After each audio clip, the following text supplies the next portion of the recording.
Now, coming to Woodward Sports, Woodward and Main Street, the Woodward Sports Network Detroit Lions Show. Let's go! Catch Gabrielle Dee Phillips, Matt Broder, and Terry Foster for all the latest news on your Detroit Lions every week. Only on the Woodward Sports Network YouTube channel and woodwardsports.com. Good morning and happy Lions game day. The Detroit Lions are on the road again. A little Willie Nelson reference there to start off our morning. This time heading to Baltimore for a 1 p.m. game. Are you guys ready for a fantastic show this morning? I'm so ready. Gabrielle Dee Phillips, Terry Foster, I'm so ready. I've been waiting for this Sunday for a while. Yes, and Yeah. I did a favor for you guys. I did a little reconnaissance. I called my friend downtown Cliffy Brown, who covers the Ravens, Okay. and I just asked him, who's going to win this game? He said, boss, I have no idea. Probably last 5 minutes, we won't know who's going to win, and whoever does, whatever. So he thinks the Lions have a shot, but he thinks the Ravens have a shot. Yeah. All right. I think it's going to be a good game. Pretty even matchup.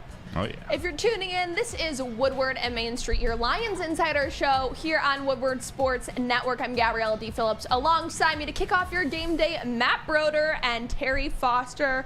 Thanks for starting your game day here. 8 a.m. Woodward Sports has the full lineup for you on Lions game day. And kicking off the show, I mentioned a little Willie Nelson. And earlier this week, Dave Phipps spoke about Luke Combs and a couple of Luke Combs songs during his press conference, saying, how much he loves Luke Combs and the storytelling. So what are your guys' thoughts on country music? Don't ask me. I don't know who anybody is. I know Reba McEntire. Heck yeah. Gotta love Reba. I just hope the Lions they aren't one number away. They aren't 7 points away or 3 points away. A little Luke Combs action Very there. nice. Good reference. Matt, are you a Luke Combs fan? I like it. I mess with Luke Combs. He's good. I love it. yeah. Awesome. I don't know one song he made.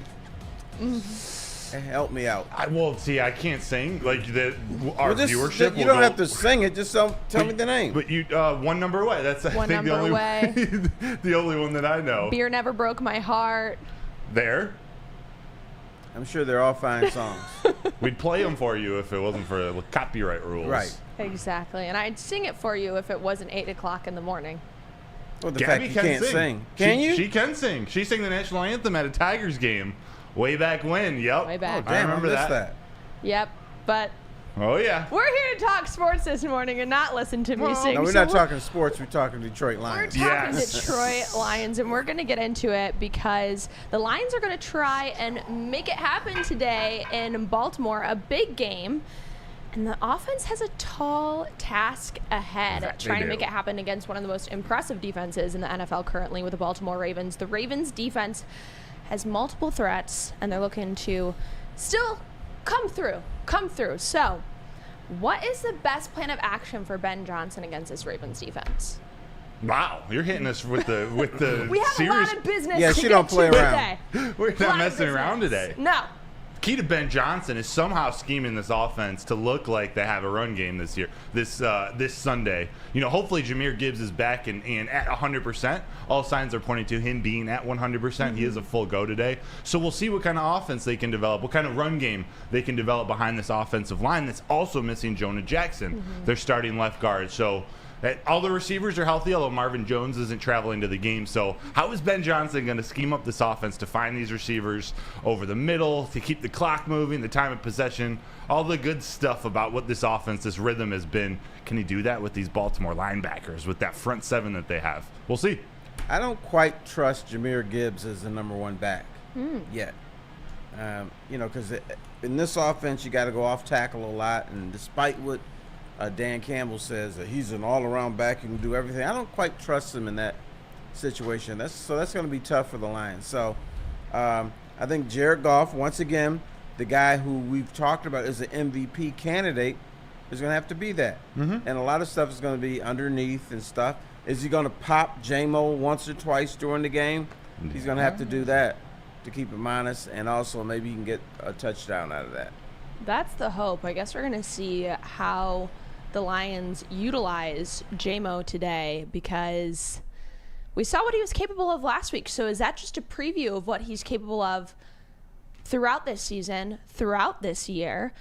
And I want to know what you think, because we talked about it. Do you think he is capable this game to repeat or maybe even further build upon his performance of last game? I think so, unless you want to take this first, Terry. I think Jameson Williams, what we saw from him last week against Tampa Bay is a little bit of what we're going to see sort of all season, and we hope it's a little bit more production, but the fact that he's just out there, he's that deep threat, despite the fact that he's not just a deep threat, not just he doesn't just have straight line speed. There's a lot of things they can do creatively with him closer to the line of scrimmage. Just get the ball in his hands so he can make some plays after he catches it. But yeah, I definitely think Jameson's one who can keep getting more targets, more snaps. The more he gets comfortable out there, the better rhythm he's in with Jared Goff. I think they can just start to utilize him not just as a threat, but as a real weapon out there, alongside Amon-Ra St. Brown, alongside some of these other guys, Sam Laporta, guys that are playing really well this season. Jameson Williams is an asset, whether he's catching balls or not, but I know we all want to see him catch a few more. Right. I think that will come at some point. I don't think he's quite ready for that yet. That's another guy I don't quite trust yet. Yes, that was a very nice catch last week, but I just know when that ball's up in the air, I know a lot of people are thinking, don't drop it, don't drop it.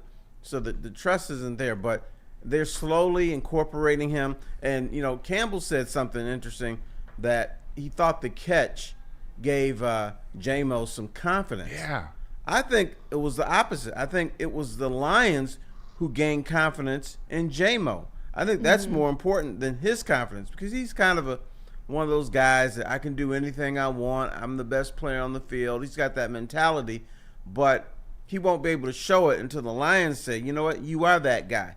But I don't think we're going to see him running a lot of different patterns that are significant and are game impacting until later in the season. You have some trust issues this morning, Terry. Hey, just saying. I think it not only helped the Lions, but also the Lions fans. Like, Lions Twitter was so much more happy with Jameson Williams after seeing him complete that catch, which was fantastic, I think, all around for the Lions, for J-Mo, for the fans, for the coaching staff, seeing what he's truly capable of. And I'm hoping that he builds off of that today. But there's another man that we have to talk about that I know has been living in your mind. Not Brian Branch, someone different. Isaiah Mo Bugs. Ibrahim. Oh, yes. Mo Ibrahim. Oh, yes, and not Isaiah Bugs either. You got a lot of Lions players living in your head, Terry. Yes, Muhammad Ibrahim. One, I don't think they ever should have cut him. Two, they should have kept him around. And three, I think he can contribute. You know, he's a guy, he's a power back. He's like David Montgomery without the experience. When he played the only thing, and this, I'm afraid to say this, but when he played at Minnesota, he never got stacked up. He never got stopped. He was always moving forward. Now, that doesn't mean it translates in the NFL, but it's the type of player that they need. With this offensive line, with the idea at some point the Lions are going to want to run clock. They want to be a powerful football team. They talk about toughness and all that kind of stuff. Well, here's a tough guy. He lacks the experience, which I'm scary about. I just got my bunion. Sometimes I get my bunion on my foot. It has a feeling about somebody. My bunion is saying this guy can contribute. And I'm glad he's back. No, I agree with you. At Minnesota, he was known for not being tackled behind the line of scrimmage, not going down at that first contact, which is what David Montgomery has done so well this season. So I do think whether it's 3 snaps, 5 snaps, 6 snaps, where they're trying to get a 3rd and 1 or something like that, he could definitely be effective, especially with Jahmyr Gibbs, coming back from an injury. Craig Reynolds showed up on the injury report this week as kind of a nagging hamstring and toe injury. So how effective are they going to be? We'll see. And Jahmyr Gibbs, like you said, he's young, so he's going to make a mistake out there. This is Baltimore. We're not. He's now, after taking a week off, he's going into a really hostile environment, a violent defense. Something's going to go wrong. How does he respond from that? We haven't seen that out of Jahmyr Gibbs yet. Not that he doesn't have it in him, but he's still a young player. He's a rookie. What's he going to do when something breaks down? So, hey, maybe someone like Mo Ibrahim comes in and is more valuable in a game like today than a game like Tampa Bay last week or something. Yeah, but Frady Cat, let me tell you this. Who've been the real heroes of the Lions this year? It's been the rookies. You know, Good point. they just keep plugging them in. They keep producing. So maybe Gibbs blows it up today. Maybe Ibrahim, who's still a rookie, Yeah. does something too. Not great things, but just enough to keep that pile moving, to keep the Lions in front of the first down sticks and stuff like that. I'm not expecting him to score 4 touchdowns or anything ridiculous like that or rush for 100 yards, but be confident. Yeah, they need to have just some type of run game to set up that play action pass to help Jared Goff keep that defense off balance because they're athletic, they're strong. They like to get in that backfield, both from the defensive line and those 4 beastly linebackers. So they need to at least have some type of run game going to set that up. I wish I could sit in the Ravens facility this week and just listen to what they were trying to figure out to scheme up against the Lions from a defensive perspective, because you've seen how they change their defense game in and game out depending on who they're going up against, and they're very good at that, and that's been one of their biggest strengths this season. But the Lions are kind of tricky. You don't really know what's going to happen. Dan Campbell's calling trick plays. You have rookies that are completely popping off out of nowhere. So what are they going to look at from the Lions gameplay that they're going to plan around? I don't know if there's something consistently, and especially now with David Montgomery being out, that they could focus on and really hammer down in with their defense this week. Yeah, I think they try to go after Jared Goff just as the Lions are going to try to go get to Lamar Jackson, keep him in the pocket, make him feel the pressure, but not let him get outside the pocket. Baltimore's going to try to get to Jared Goff, not let him get into his second and third reads, because when he has a split second back there to actually think and dissect that defense, Jared Goff has proved this season that he's going to deliver. He's going to throw accurate passes. He's going to keep the chains moving. So if they shut down the run defense, all they need to worry about is getting to Jared Goff, making his life easier so he can't get the ball to J-Mo down the field. He can't just sit on Amon-Ra St. Brown. Let him make his job much more difficult. I noticed you never say the name Sam Laporta. I was thinking the same thing, Terry. Right. He's got to earn But, that. Rookie's still got to earn it. That's another wild card, rookie, and he's doing things. Now, from the Ravens standpoint, the Ravens are saying, we want Lamar Jackson to be more of a pocket passer. And as a defensive coordinator, I'm like, good. Let him try to pass. Yeah. Because I don't fear him when he's back trying to pass. Yeah, he'll make some big plays now and then, but he's not that guy. He's the guy that's athletic, that can run, that can scare you that way. But, you know, he wants to think that he can pass. He's got a strong arm and everything, but I just don't fear it. Let him go. Yeah, I know we're talking offense, but that's the key to me. That defense is keeping him in the pocket, not letting him use his legs, because he is a better thrower than people give him credit for. He's not a slouch, but he's a weapon when he's using his legs, when he's getting outside that pocket. So they need to keep him contained, make him feel the pressure, but keep him contained. Don't let him get outside. It's kind of like what they want to do against Baker Mayfield, but on steroids. Just really, they need to make Lamar Jackson's job difficult from the pocket. You started to touch on this a little bit, but what do you think could be the Lions' biggest pitfall today against the Ravens? What would really be their weakness? If they did this, they could potentially lose. If Lamar Jackson decides, I'm going to run a bunch of times, that could really hurt them. They don't have anybody can catch this guy. Schematically, there seems to be something wrong with the Lions and running quarterbacks. I mean, Justin Fields has hurt them. They got Baker Mayfield, but Lamar Jackson is a different breed. So that could be their downfall. If he's running and ripping up and down the field, busting off 30 and 40-yard runs, that to me is the biggest fear today with the Lions. Yeah, I'm partially with you. I think not allowing that Baltimore run game to control the clock. I think that's something the Lions need to try to do. When Baltimore, when their run game's at its best, when Lamar Jackson's leading that offense at its best, they're controlling that ball from the start of the game to the end of the game. They have one of the biggest weapons in the NFL in Justin Tucker. He's the best kicker in the NFL. So they're playing with a shorter field. They know that they just need to get out there and win by 3 points, by 7 points. Get in Justin Tucker field goal range that Lions fans know a little all too well and good. So The Lions need to do that. That's part of the reason why they need to get that running game going. They need to make sure that they can control the time of possession. Use Jack Fox, use their punter to control the field position game. Pin them as far back as you can so that their field is as long as possible, because they know, like last week, Justin Tucker had 6 field goals. They're not afraid to use him. They're not afraid to use him as their primary offensive weapon. So they got to control that time of possession. You know who could be a key today? Yes, sir. Brian Branch. Definitely. Because he might be the only guy that can catch Lamar Jackson. And you're not just saying it because you love Brian Branch. No. If he can crack, I mean, I'm talking about just get a big hit on Lamar early in the game, and maybe Lamar's like, okay, this guy is crazy. I don't know if I want to really do this. Put some doubts in his head. That could go a long way for the Lions. So, but, like I said, Lamar Jackson is a different breed, but Brian Branch is a guy that I have confidence in that can slow him down. Yeah. Now, I'm not a big proponent of spies. I'm sure some people say, well, maybe Brian Branch could be a spy. No, because it takes him out of other things that he does very well. So track him down.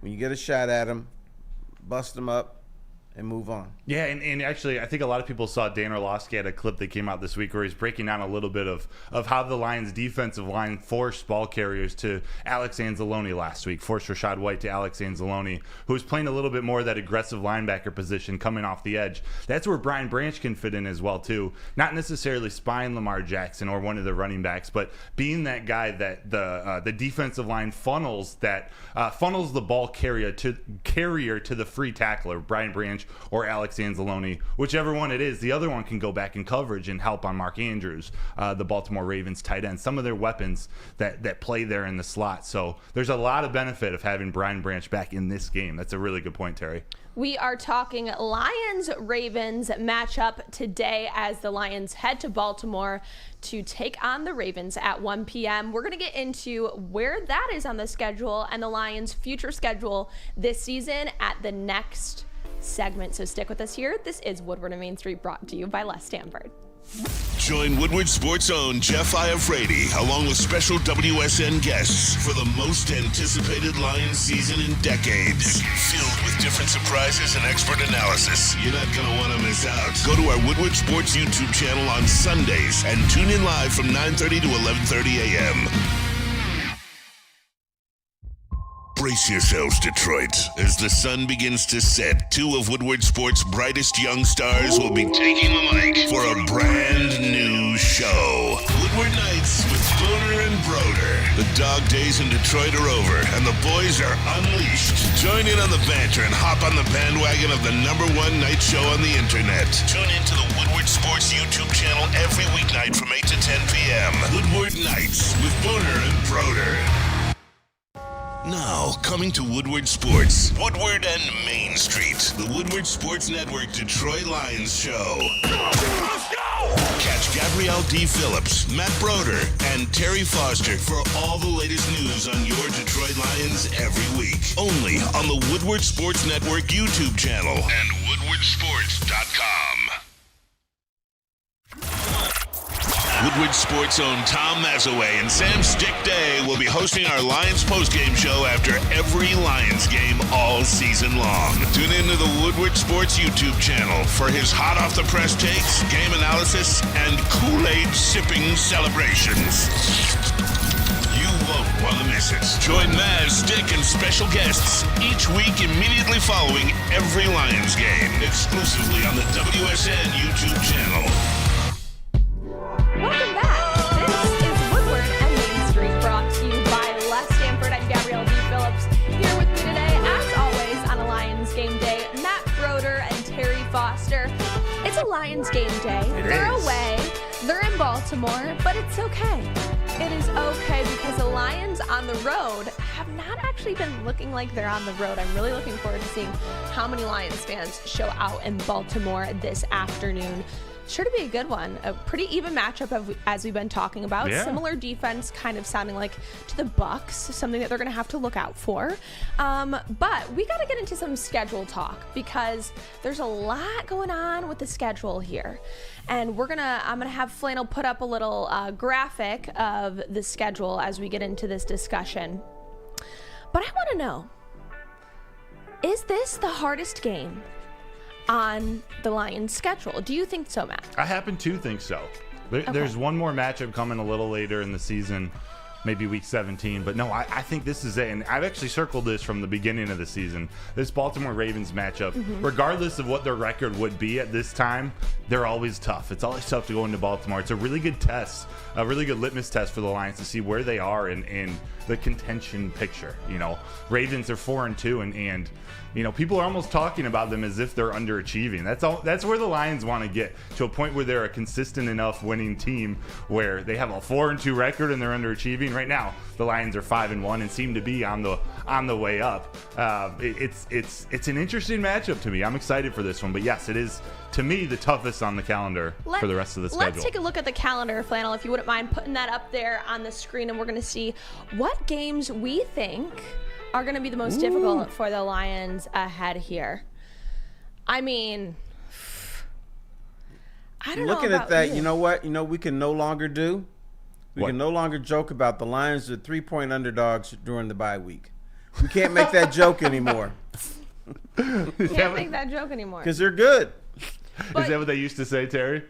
Is that what they've said in the Yeah. bye week? The Lions are a 3-point Say, favorite? well, let me see. 8-point underdogs to the Ravens, 5-point underdogs to the Raiders, and 3-point underdogs to the bye week.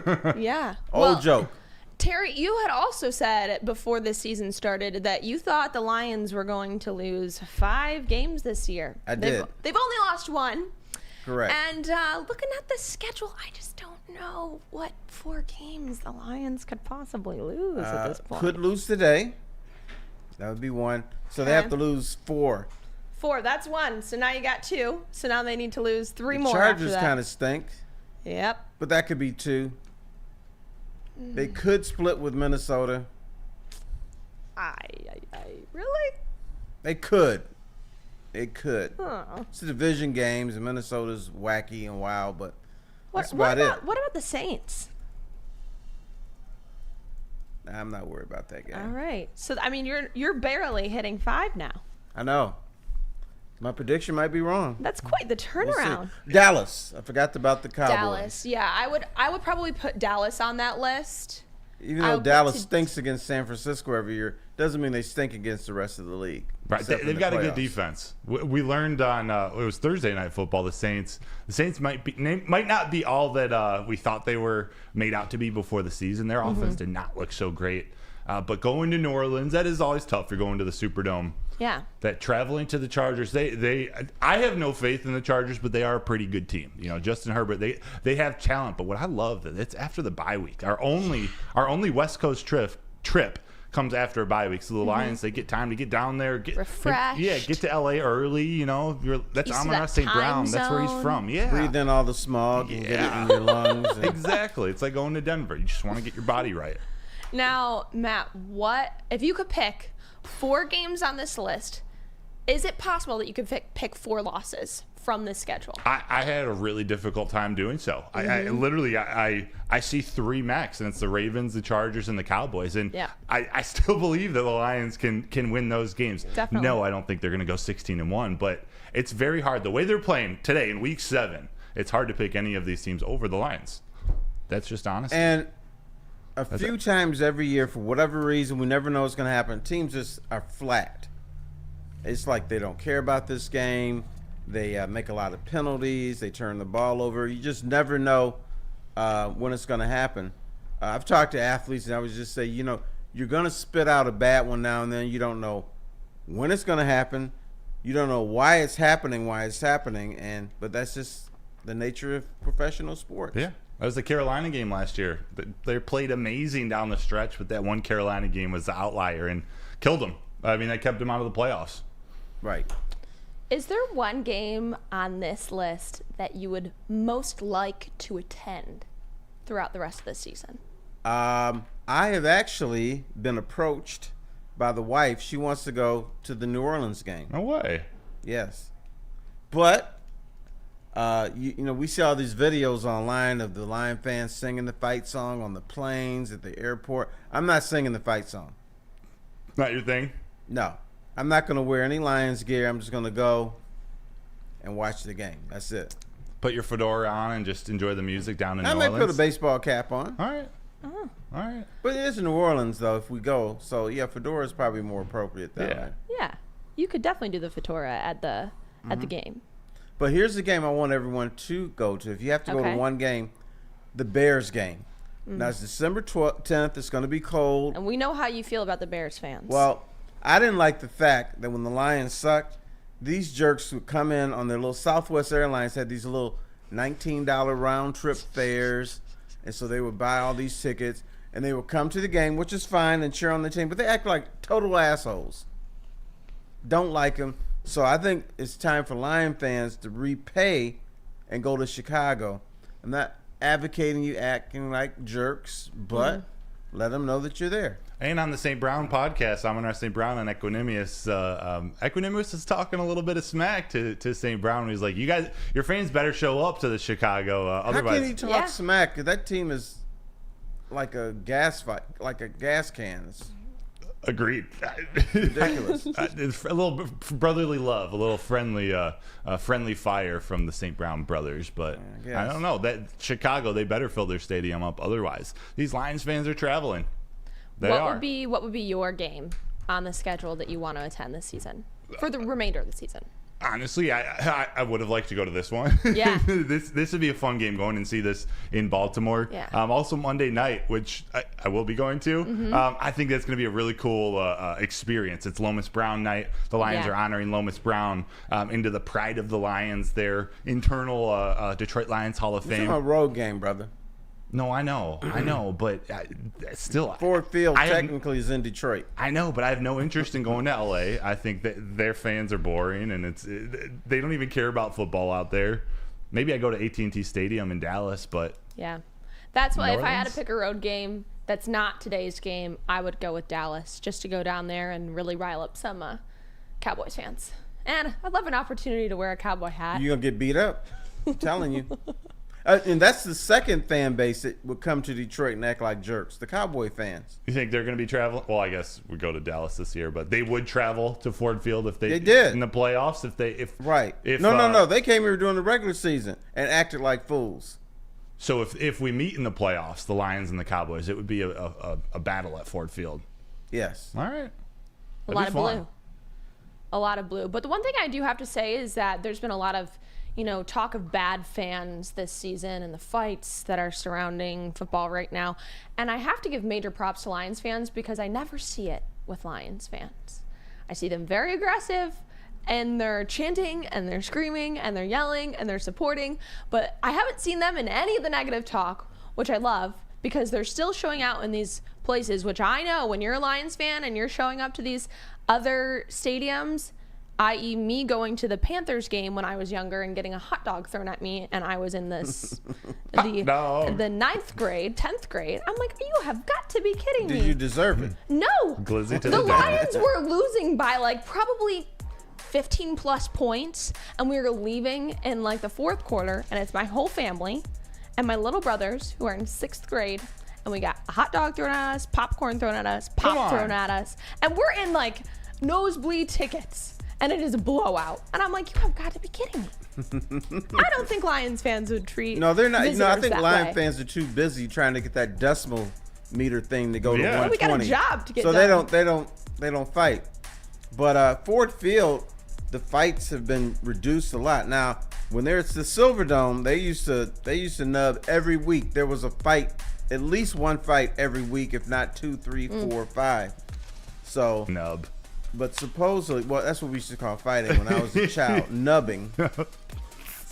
You want to nub? Let's go. But I think, they did some scientific study and stuff that if you make the rows shorter, it reduces fights. Interesting. A lot of science has started to go into reducing fights in the stadiums, which has been really interesting seeing Ford that. Field, and they've included technology. artificial intelligence and all sorts. They have a whole data analytics platform, we'll call it, but really breaking down everything that goes into Ford Field and crowd excitement and noise and way to market to people directly. It's really interesting. I should write about it at some point soon. That's what I'm gonna do. I did it at the Silverdome, and I found out how some of the fights began. They said, A, the rows were too long, and B, what the Lions used to do is they used to pass out these schedules / rosters on this big sheet. It's a thick sheet of paper, and so you could make paper airplanes out of it. And of course, the Lion fans would make paper airplanes, and the goal was to try to land one on the field. 90% of them didn't make the field, but it was hit somebody in the back of the head. They turn around and say, "Did you throw that?" And they say, "Yeah."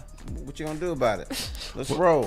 When the games are over roll. before halftime, they just have to do whatever it takes to keep themselves busy. Yeah. No, even when the games were competitive, they were still fighting each other. Nothing. I got to talk about one more thing with this schedule, Terry, because you had brought it up that you've heard from your inside sources that if the Lions win this game, there's Yes. potential for 2 more of their games to be flexed on this schedule. What games do you think have the potential to be flexed? Let me see. Well, a lot of people are telling me the Chicago game won't be flexed, Okay. but I think that's a possibility. Lions and the Bears don't like each other, Yeah. and I think TV thinks it's cute when they get on the same field together. But, Week 11 game, the Jets are at Buffalo in the 4 p.m. slot, Tampa at San Francisco in that slot, Seattle at LA, and then the 8:20 game is Minnesota at Denver. Oh, we can skip the Minnesota. Yeah, and Denver just- That's game. where I'm like, you're not gonna Get rid of that. Oh, that's swap horrible. them. I mean, that's the 8:20 Sunday night football game in Week 11. Poor planning out of the NFL. Hey, who knew? Yeah. Well, it's not going to be Thanksgiving versus the Packers. It's not No. Monday Night Football against the Raiders because that's already prime time. You know what I'm liking is Lions at Saints. It's a 1 p.m. game right now. You have Denver at Houston in the 4 p.m. It'll San probably be the Saints Francisco, game. San Francisco at Eagles in the 4 p.m. That's not moving. No, that might, if that could get flexed to later or the next day, however Yeah. it works. That's a good game. That's an incredible game. Also, they're not good games, but Lions Broncos week 15 and Yeah. Lions Vikings week 18 both Yeah. say to be determined on the schedule. So there's no time associated with yet. I think they were saving them to Yeah. maybe flex those. See. Thought Denver was going to be good. Thought maybe the Lions in Minnesota were going to be playing for the division in week 18, but that's But might not now happen. they'll be resting their starters. Dan Campbell would treat that last game against Minnesota like a preseason game. Yeah. Yeah. Without a doubt. And if they do that, and if that is the case, I don't think that that game will be a flexed game. I don't think they'll put that in the later slot because that'll already be a lock for the Lions. They'll be sitting players, resting them, and Minnesota will be potentially done for at that point. So, See, I thought that game could decide the division title.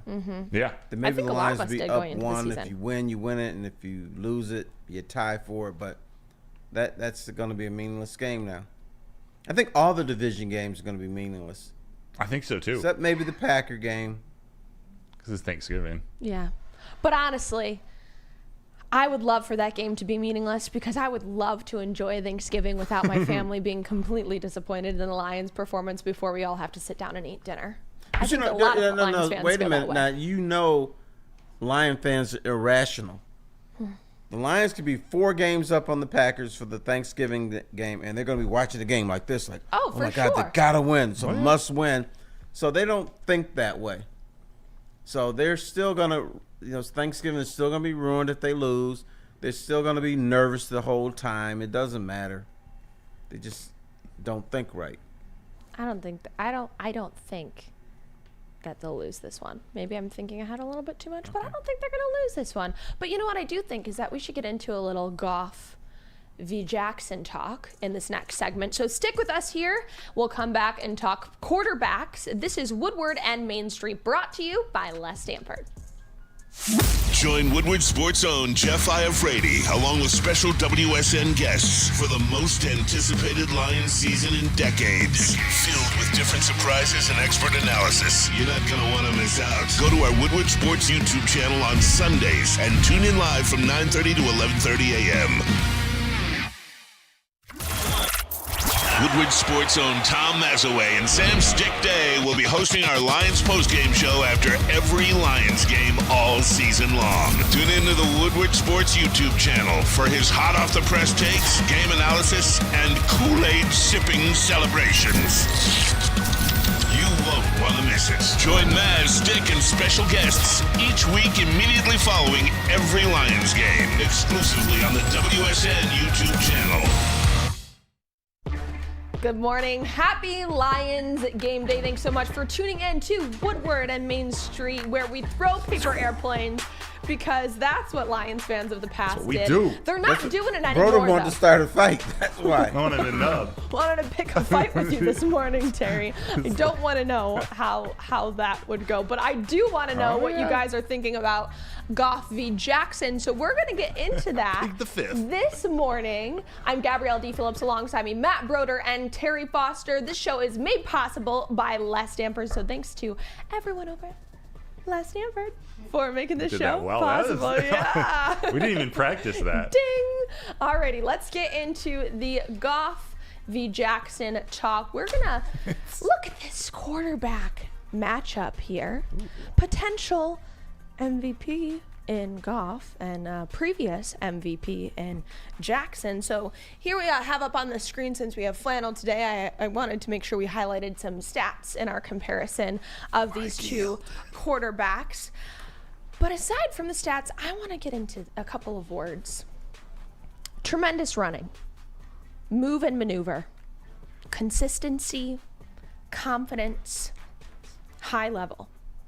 These are all words that Dan Campbell has used to describe Jared Goff this week. He's going to take on Lamar Jackson on the road. And no doubt, Lamar Jackson has had a little change in his quarterback game lately, maybe a little bit less running. But we got to compare these two. So I want to get into it. So the first question I have to ask you guys is one that I'm actually taking from First Take this week, compared these two. And they said, who has more to prove, Jared Goff or Lamar Jackson?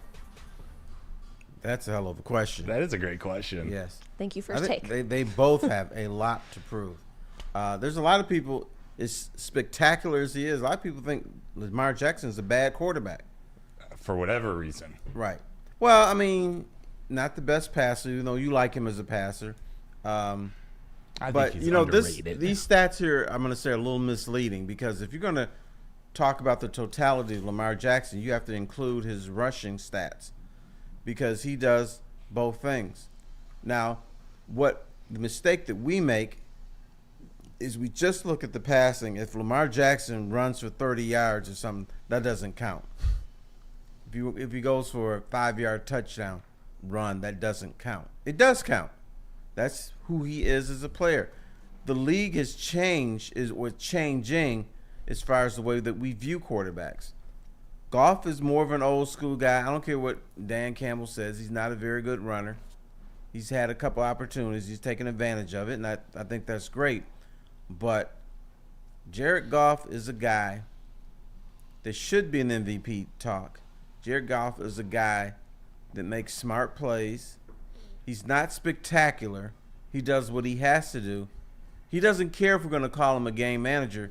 His whole thing is, okay, I got to win football games. And the way you win football games is you don't turn the ball over. Yup. And you make the smart play. Yup. You hit the person that's open. Hit him. You go home and celebrate. Later. I'm with you. I'm with you. I'm glad I lulled you to sleep. Yeah, no, you're spot on. And I do think Jared Goff has the most to prove. Lamar Jackson's already won an MVP.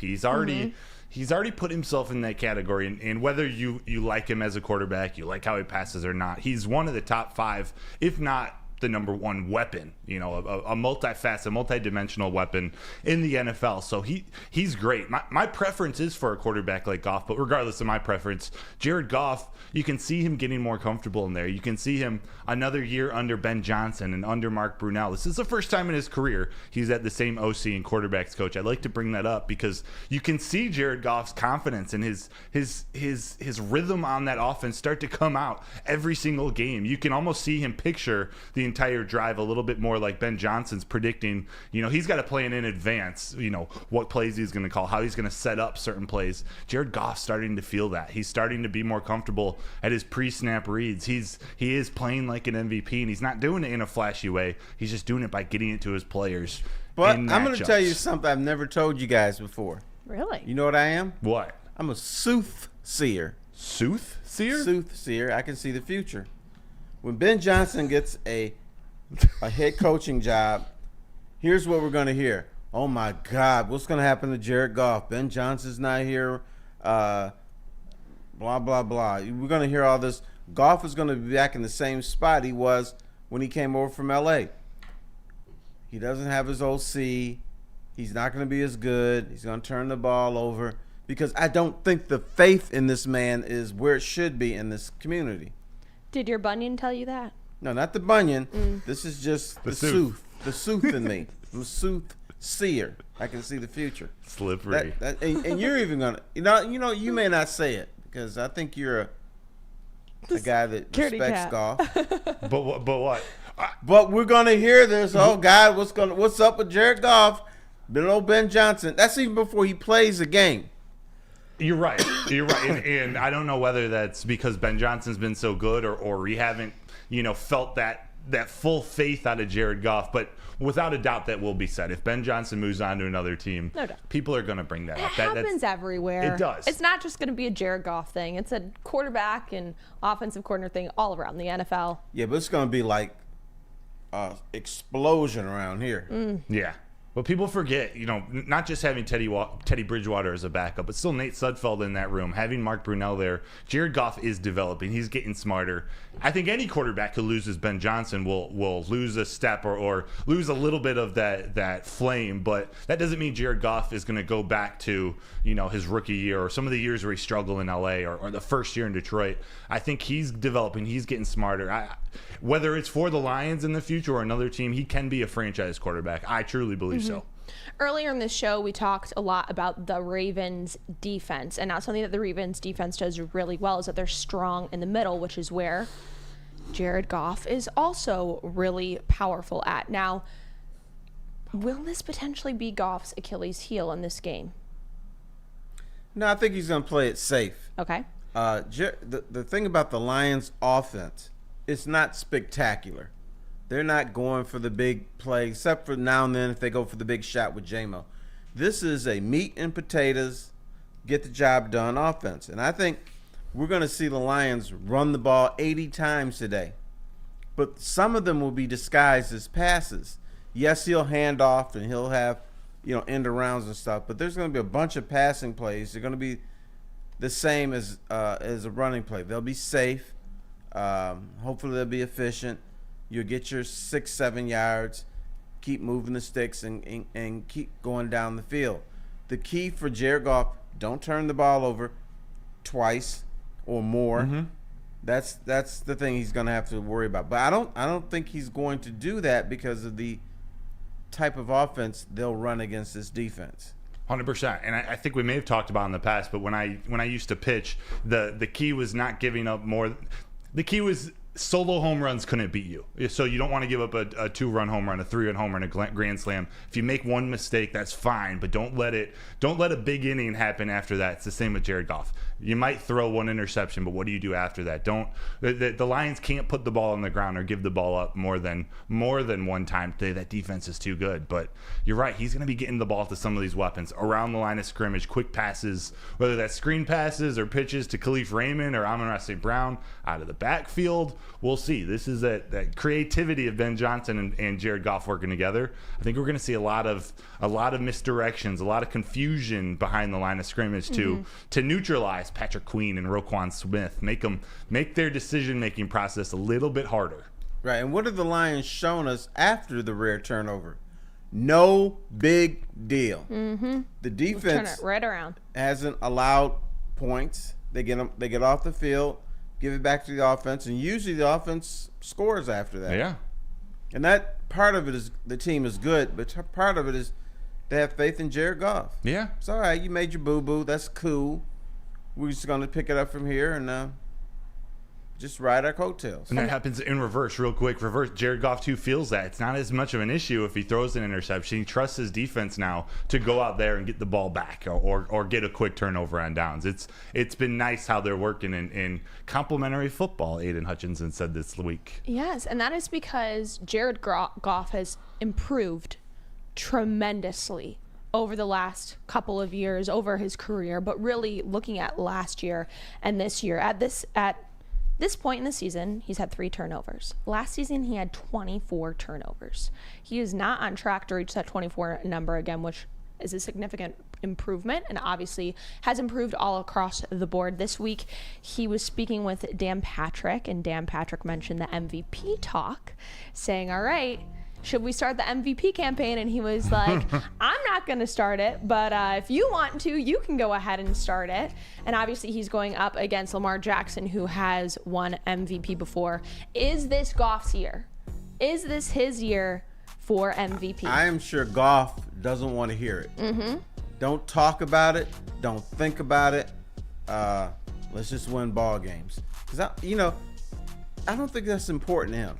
MVP is not important to a lot of guys. I think it's important to Lamar Jackson because he's won it before, and there's still doubters, and he feels he may have to win another. But I think Jared Goff is just this goofy guy that I want to show up, I want to ball out, do the best I can, and we'll let you and the media decide who's the MVP. If you don't pick me, I'm good.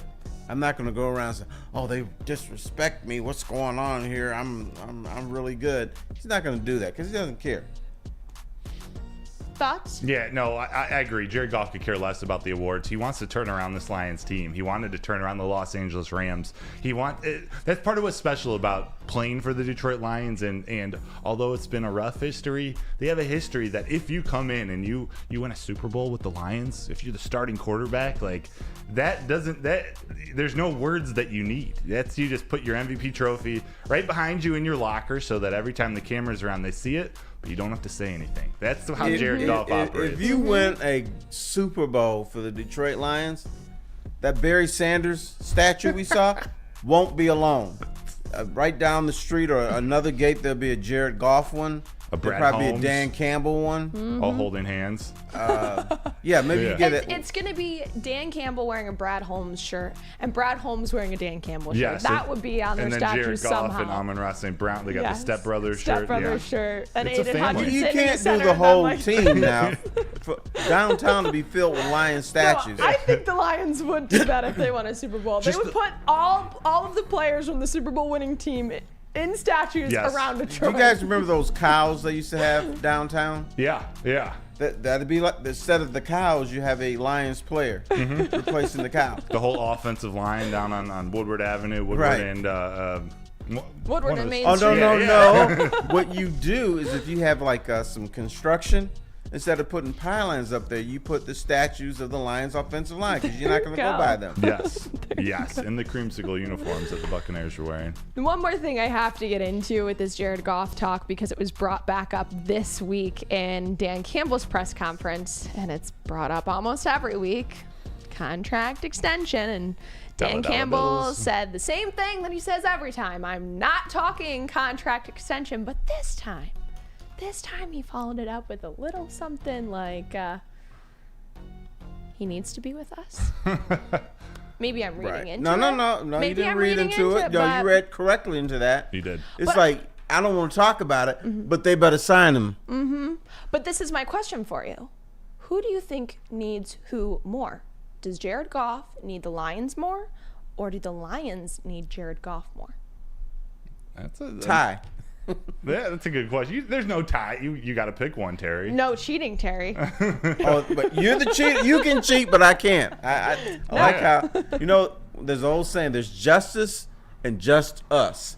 And that was a just us thing right there. So Gabby can do it, but I can't. So I'm going to say, I think the Lions need Jared Goff more because they need somebody in that role who's going to be efficient, who's not going to bitch and complain about stuff, who's going to just do his job and not make a whole mess about it, who's going to do his job and not turn the ball over a ton of times. So if you get him in that role, and you get David Montgomery moving the pile, you get the offensive line doing their thing, then the Lions are going to be cool. But if you get one of those things to break down, then you're in trouble. That's a good point. I'm gonna go reverse. I'm gonna say if we're gonna have the contract conversation, Jared Goff needs those Lions teams a little more. Each playoff game he wins, is that an extra $5 million a year in his negotiating? If Jared Goff is the quarterback of that team, the longer it goes, the more successful this team does. How many wins are in that the record book at the end of the season? Jared Goff, his annual salary goes up a little bit. So I'll go with Jared Goff and the Lions. But at this moment, the Lions would be in a tough place without. I'm not sure if that salary is going to go up. I think Brad Holmes, who's a frugal guy, because he does work for the Lions, he's got a set number, and I don't think he wants to go above that no matter what Jared Goff does, because the bottom line is they want to get other assets. They don't want to be hamstrung totally because they're paying the quarterback too much. Like they're not going to pay him $50 million. Yeah. And not knowing Jared Goff personally, but seeing him from a media standpoint and having conversations with him, I think we could all agree that he doesn't seem like one that's going to be gunning for the highest paid quarterback salary in the NFL. Probably not, but he's still going to want his bag. For sure. And Jared Goff is under the pressure of he has to make sure he makes a lot of money for the next quarterbacks that come along. I mean, he can't accept a deal where he's going to get paid $20 million a year. He can't do that. It's going to be north of $40 million because the NFL Players Association talks to these guys and say, hey, you can't be taking chump change. You can't be taking quarters because we have to grow our salaries. We have to grow how much guys are going to make. So there's no hometown discounts. No hometown discounts. We're going to get more about this hometown team, our pessimistic, optimistic, and game score predictions here on Woodward and Main Street, brought to you by Les Stanford. Stick with us, and we'll be right back. Now, coming to Woodward Sports, Woodward and Main Street, the Woodward Sports Network Detroit Lions show. Let's go! Catch Gabrielle Dee Phillips, Matt Broder, and Terry Foster for all the latest news on your Detroit Lions every week. Only on the Woodward Sports Network YouTube channel and woodwardsports.com. Brace yourselves, Detroit. As the sun begins to set, two of Woodward Sports' brightest young stars will be taking the mic for a brand new show. Woodward Nights with Broder and Broder. The dog days in Detroit are over, and the boys are unleashed. Join in on the banter and hop on the bandwagon of the #1 night show on the internet. Tune in to the Woodward Sports YouTube channel every weeknight from 8 to 10 p.m. Woodward Nights with Broder and Broder. Welcome back. This is Woodward and Main Street, brought to you by Les Stanford. I am Gabrielle Dee Phillips, your host for today's Lions Insider Show. That was Matt Broder over there, and this is also Terry Foster with us, your Lions Insiders, here to bring you all the information you need to know ahead of today's Lions playing the Ravens in Baltimore. We're going to get into a little rapid fire round of optimistic and pessimistic, as we always lead into our games with this, and then round out with some game score predictions. All right. Ready. Kicking it off with optimistic this time, because I think we're going to start high, go low, and then end high here. All right, so optimistic. I'll kick things off. I have my reason to be optimistic as the Lions coming off of their performance against the Bucs last week. Obviously, they went up against a stronger defense, which I think was a good thing to do going into this game against the Ravens because of how powerful this Ravens defense is, as we've been discussing this episode. So they got some curveballs thrown at them last week with that defense that they were going up against, kind of stopping the run game. And then obviously with David Montgomery going out during that game, now that they've had time to prepare for his absence in this game, I think the Lions are prepared for this game. So that's my reason to be optimistic. How about you, Mr. Terry Foster? B&B. Brian Branch. Bugs and Branch. Bugs and Branch, there correct. we go. Now, I'm optimistic because I think Brian Branch is the guy that can track down Lamar Jackson. Lamar Jackson is the key to the Ravens offense.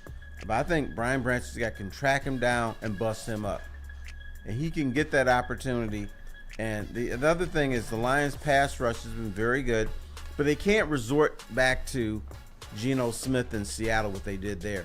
when Aiden Hutchinson was a one-man gang rushing the passer, and Aiden Hutchinson is not going to be able to track down Lamar Jackson without help from his interior defense, from like Bugs and McNeil, so that's going to be the key right there. So you gotta harness Lamar Jackson. Aiden may not get him, Bugs may not get him, but if they can corral him, then Brian Branch can come in and pop him. Mm-hmm. That's why I'm optimistic. That can happen. Why are you optimistic today, Broder? I love that. I'm optimistic because I for the first time in a while, I feel like this team truly isn't scared at all going into this game.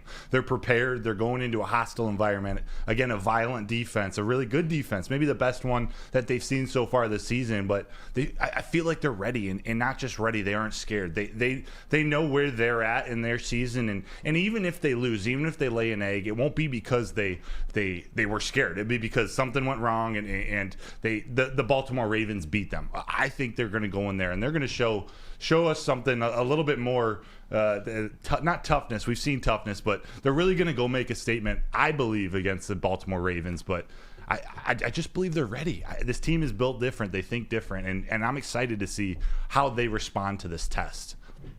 Terry, do you want to start us off with your reason to be pessimistic for a Lions? Lamar Jackson turns into O.J. Simpson.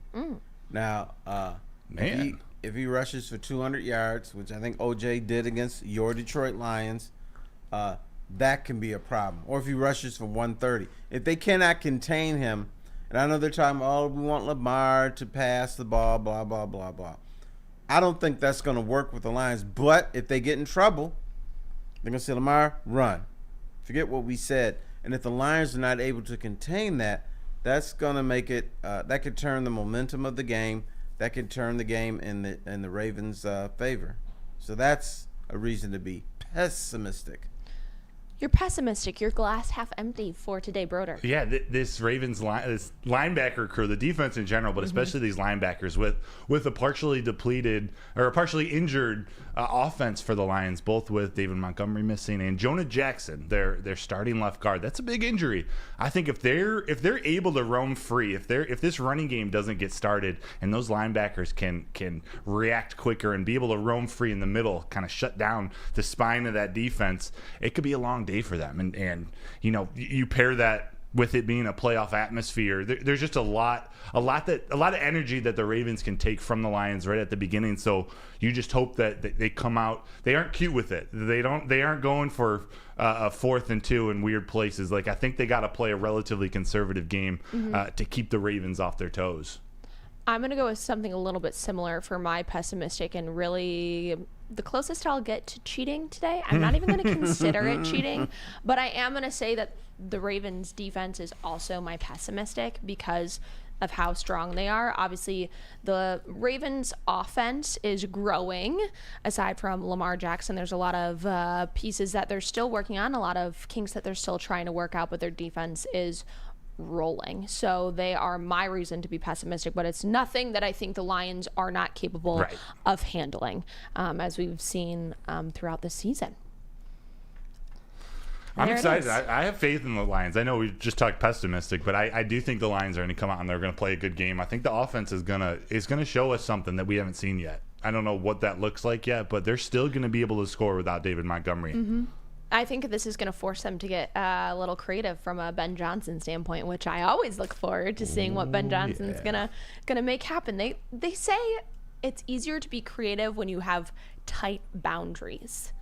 Now he's given some boundaries without David Montgomery. He had a slew of options, and now he has to get a little creative within some tight boundaries. So we'll see.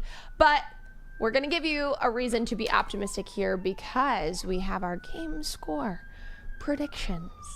And this is the reason that I started off with optimistic and then went to pessimistic and then went to optimistic because All across the board of Woodward and Main Street, we have the Lions taking home a W.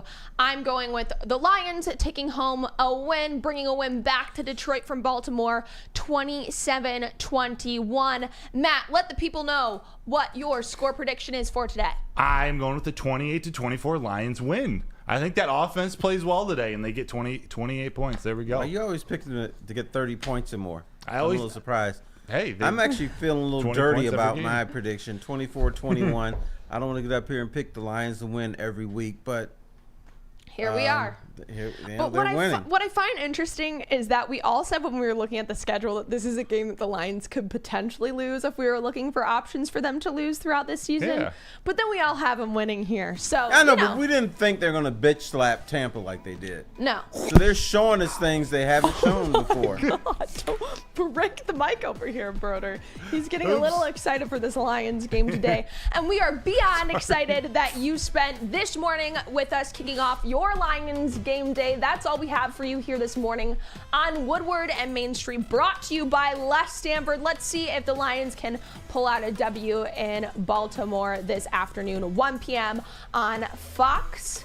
Tune in at 9:30 for the Woodward Sports Lions pregame show with Jeff Iafrate and plenty more. I'm Gabrielle Dee Phillips, Matt Broder, Terry Foster. Hi. Have a great game day.